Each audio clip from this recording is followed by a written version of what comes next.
Hello दोस्तों, आप सभी को स्वागत है एडीएसपी सर्कल में। तो कैसे हैं आप सभी?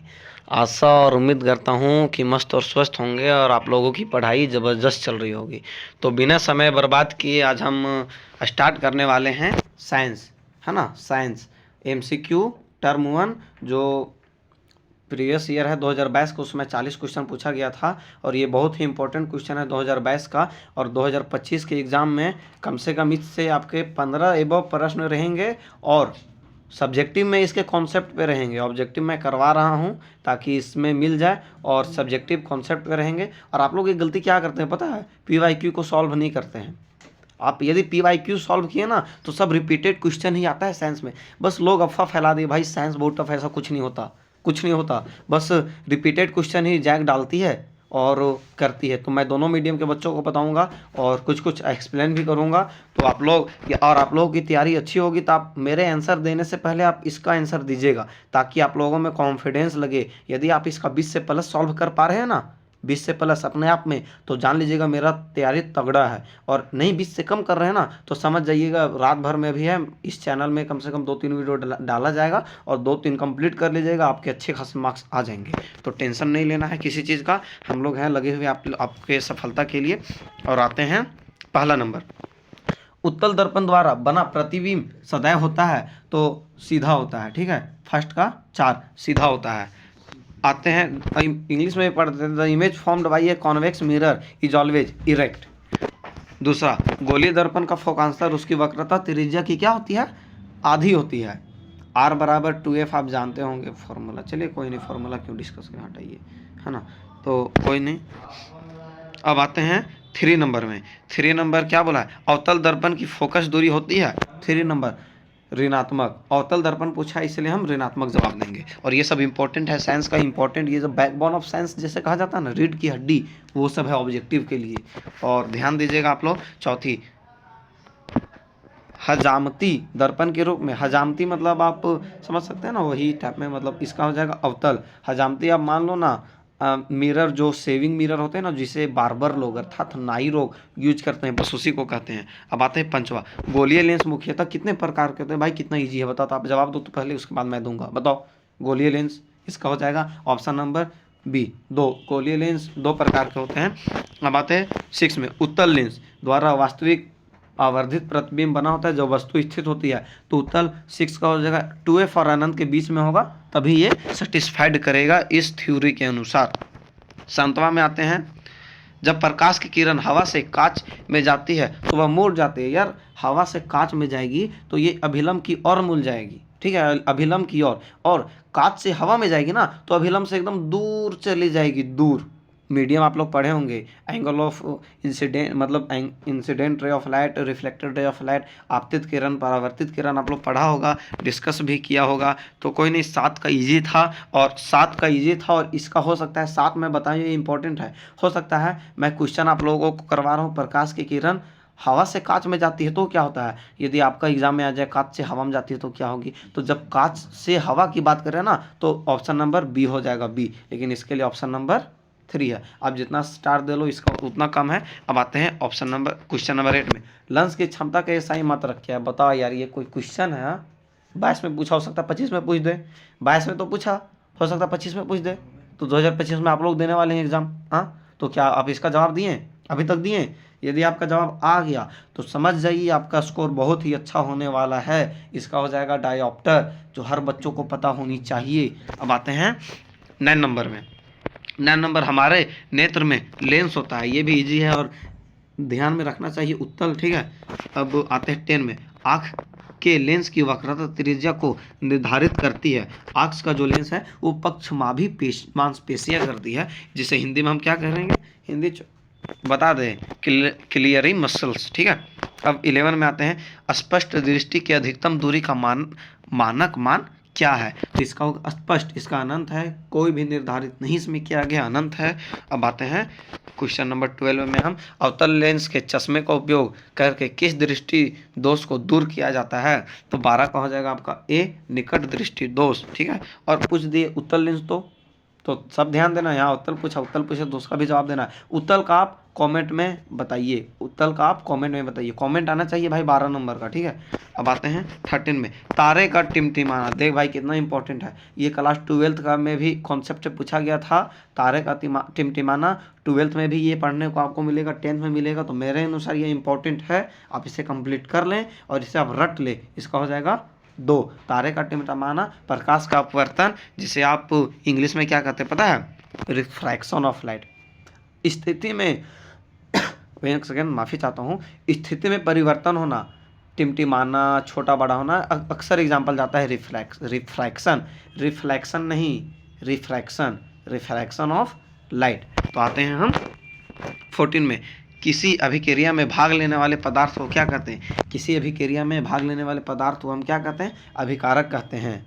उपचायक अपचयक से याद है नहीं, उत्पाद वो कहते हैं जो फाइनल प्रोडक्ट बनता है मेरा, उसे उत्पाद कहते हैं। जैसे जैसे अभिक्रिया है, जैसे आप क्या कहते हैं, रिएक्शन कहते हैं, इसमें अभिकारक भाग लेते हैं और एक पदार्थ सब मिलते हैं, दो पदार्थ या दो से अधिक पदार्थ मिलके एक फाइनल प्रोडक्ट का निर्माण करते हैं, जिसे आप हिंदी में उत्पाद कहते हैं। तो हो सकता है यहाँ क्वेश्चन पूछा अभिक्रिया में भाग लेने वाले, आपसे क्वेश्चन ये पूछ दे कि फाइनल पदार्थ जो बनता है उसे क्या कहते हैं, तो भाई उसे उत्पाद कहते हैं, ठीक है। उत्पाद, प्रोडक्ट्स, हिंदी इंग्लिश में कहेंगे प्रोडक्ट्स, तो प्रोडक्ट्स, ठीक है। सॉरी ये तो मैं उसमें बता रहा हूँ, यदि लास्ट वाला पूछे तो उत्पाद इसका आंसर नहीं होगा, इसका आंसर तो अभिकारक ही होगा। मैं उसके लिए भी आप लोग को बता के चला हूँ, ताकि क्वेश्चन किसी प्रकार से घुमाए आप लोगों को डरना नहीं है, ना ही घबराना है, बस रिलैक्स होना है और अपने माइंड में बस सेट करना है, ऑल इज वेल, बाकी बस सब आपको याद है। एग्जाम में ऐसा होता है ना कि आप सब जानते हो पर आपको लगता है यार हम तो कुछ जानते ही नहीं है, एक दो क्वेश्चन हार्ड आ गया तो लगता है यार नहीं हो पाएगा, तो ऐसा कुछ नहीं लेना। जो हार्ड आ गया उसे आप अभी छोड़ दीजिए कुछ समय के लिए, जो इजी है उसे पहले कर लीजिए और जो हार्ड है उसको लास्ट में कीजिए और सारा बनाइएगा। मान लीजिए आपको कोई समझ में ही नहीं आ रहा है, लैंग्वेज ही पूरा घुमा दिया, तो आप उसको तुक्का मार दीजिएगा अकॉर्डिंग टू ऑप्शन, जिस अनुसार से ऑप्शन रहेगा उसके अनुसार आप तुक्का मारिएगा। ये नहीं अंदाजी बस आंख बंद किया और 1 2 3 4 में कुछ भी मार दिए, वैसा नहीं करना है, बस आपको ऑप्शन को देखते हुए करना है, ठीक है। तो अब 15 नंबर आते हैं। 15 नंबर पूछा समीकरण, कैल्शियम कार्बोनेट, CaCO3 को हम कहते हैं कैल्शियम कार्बोनेट। ये कैल्शियम ऑक्साइड है, ये कार्बन डाइऑक्साइड है, किस प्रकार अभिक्रिया है भाई।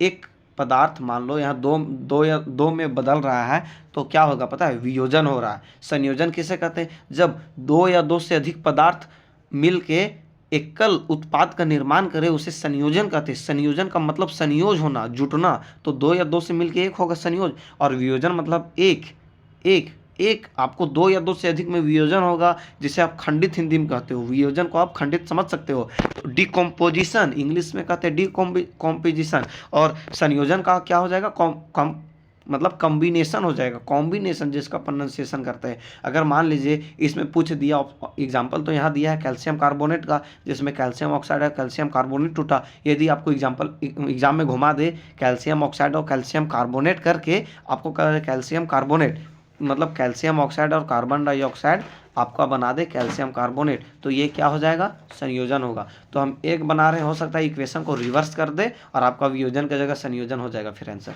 ठीक है। तो घबराना नहीं है। और इसी के साथ एक छोटा सा बात बोलना चाहते हैं कि मंजिल मिले या ना मिले ये तो किस्मत की बात है, मुकद्दर की बात है। कि मंजिल मिले या ना मिले ये तो किस्मत की बात है, और हम कोशिश भी ना करें तब तो गलत बात है।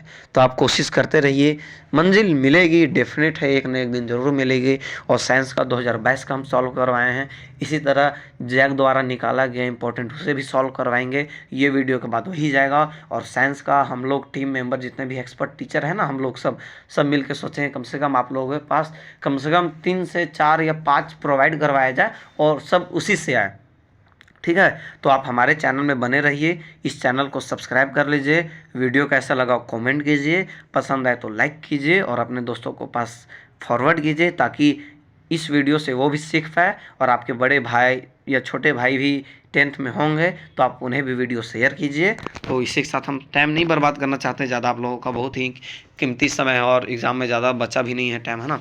तो अब 16 नंबर, श्वसन कैसे रासायनिक अभिक्रिया, बताओ भाई श्वसन कौन नहीं जानता, इसको कमेंट कीजिए। तो यदि आप कमेंट कर दिए तो मान लीजिए एग्ज़ाम बेहतर ही नहीं बेहतरीन जाने वाला है। और कमेंट नहीं कर पाए तो वीडियो के अंत तक बने रहिए और 3-4 वीडियो भी डलाएगा, सब देख लीजिएगा, फिर आपका बेहतरीन जाएगा। तो इसका हो जाएगा ए ऊष्माक्षेपी। श्वसन एक ऊष्माक्षेपी है जिसे आप इंग्लिश में क्या कहते हैं, एक्जोथर्मिक। एक्जोथर्मिक रिएक्शन, इंग्लिश वाले मीडियम पढ़े होंगे एक्जोथर्मिक, हिंदी वाले पढ़े होंगे ऊष्माक्षेपी। निम्न, फिर 17 में आते हैं, निम्न में कौन सी अभिक्रिया नहीं होगी।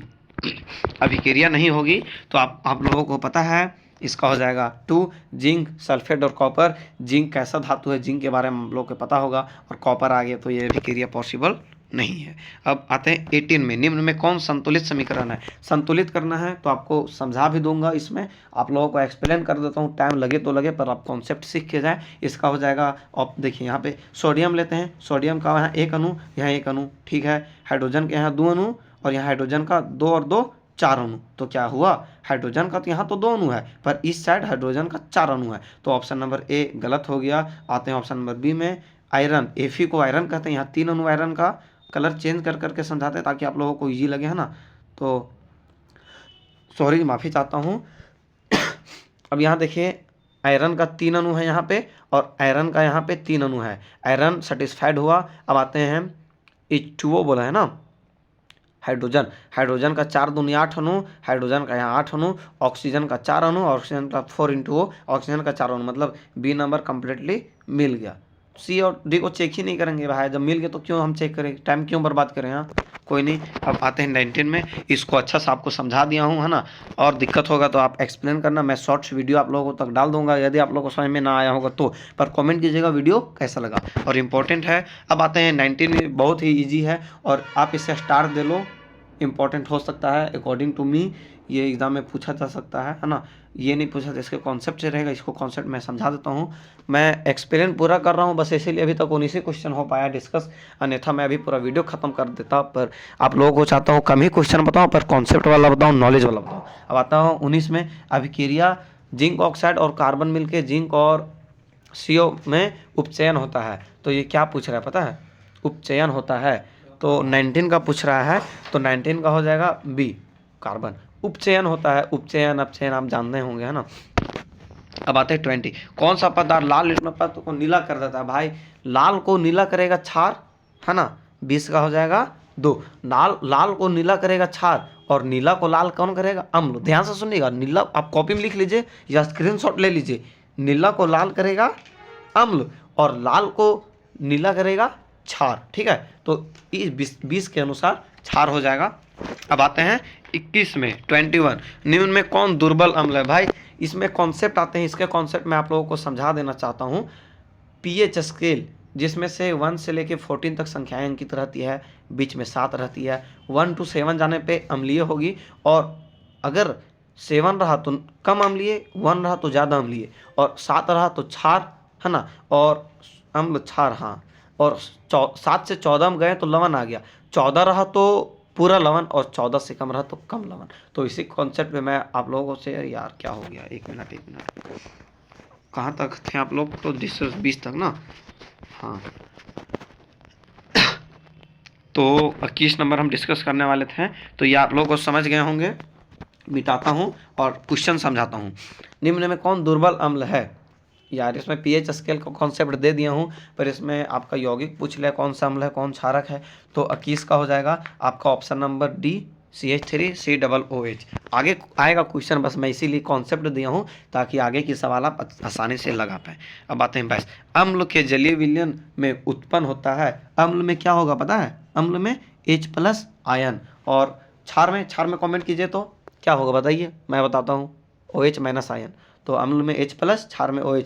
हो सकता है इसमें अम्ल है, डिट्टू कॉपी पेस्ट हो जाए या तो फिर आपका क्षार का पूछ ले। तो बताइए एक क्वेश्चन में 2-2, 3-3 कॉन्सेप्ट मैं आपको दे रहा हूँ, तो क्या आपको लगता है एग्जाम में आपके मार्क्स कम आएंगे, बिल्कुल नहीं। अब आते हैं 23 में, दही में। भाई दही बताओ यार, दही सब खाते होंगे दही, है ना, इम्पॉर्टेंट है, पूछा है सवाल में। दही में कौन सा अम्ल पाया जाता है, बच्चा को बता दीजिएगा, वो भी ध्यान में रखेगा। तो आप क्यों नहीं लग सकते हैं, लैक्टिक अम्ल, और ये लैक्टिक से ही बना है लैक्टोबैसिलस।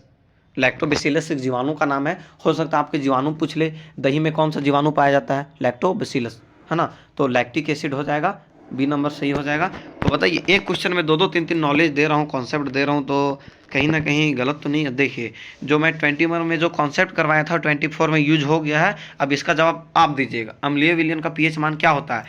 7 से कम, 7 क्या बताया था? 7 के लिए क्या है बताइए? क्षार है ना, क्षार।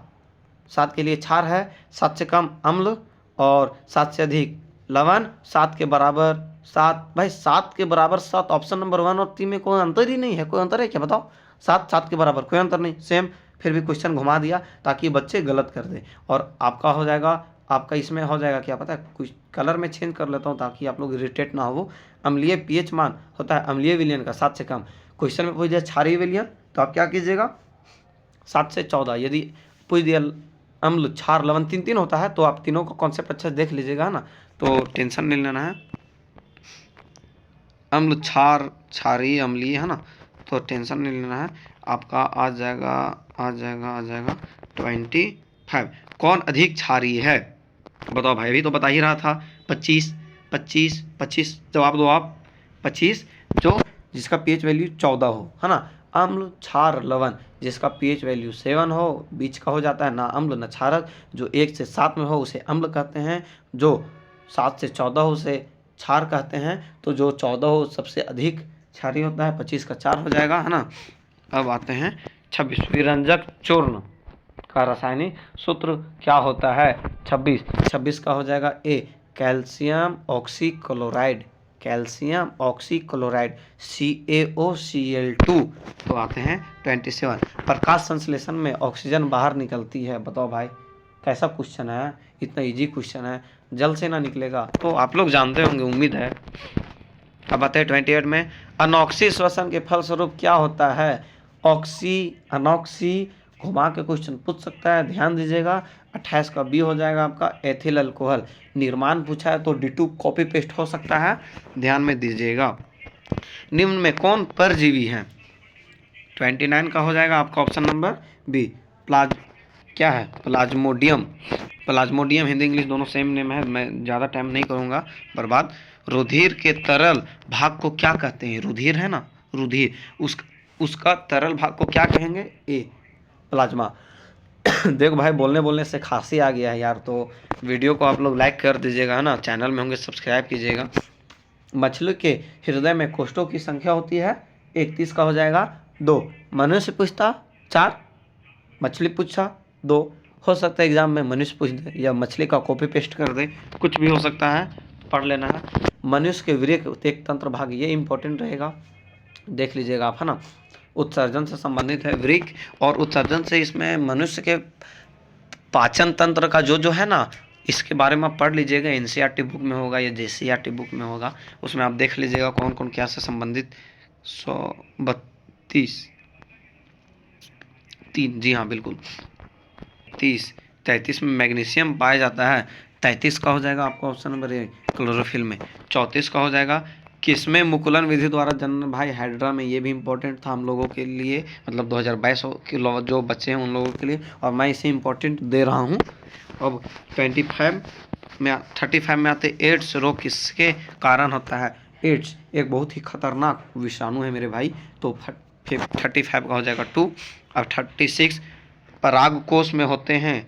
परागकोश में क्या होते हैं? परागकण। परागकोश परागकण नाम से मिलता जुलता है, तो इसमें दिक्कत आप लोग नहीं कीजिएगा। वीडियो काफ़ी लंबा हो रहा है, पर कॉन्सेप्ट भी आप लोगों को दे रहा हूँ, आप ये मत देखिएगा वीडियो लंबा हो रहा है ना। 37 का हो जाएगा ए, पूर्ण विकसित अंडाशय कहलाता है, फल कहलाता है। 38 का हो जाएगा आपका अनवीकरणीय ऊर्जा स्रोत है। अनवीकरणीय एक बार उपयोग करने के बाद दोबारा इसे प्रयोग नहीं की जा सकती, उसे अनवीकरणीय संसाधन कहते हैं। जिसे एक बार प्रयोग करने के बाद दोबारा प्रयोग किया जा सकता है, उसे नवीकरणीय संसाधन कहते हैं। ज्योग्राफी में भी आप पढ़े होंगे, और मैं भी आगे पढ़ने को मिलेगा बहुत ही एक्सप्लेन के रूप में। तो इसका हो जाएगा कोयला और नवीकरणीय का तीनों संसाधन है ना। 39 सौर ऊर्जा को सीधे विद्युत में बदलने वाली युक्ति को कहते हैं? सौर ऊर्जा को सौर सेल, सौर, टेंशन नहीं लेना है। अब 40 निम्न में से कौन मुख्यतः जैव के संगठन है? तो ये हो जाएगा मीथेन। तब तक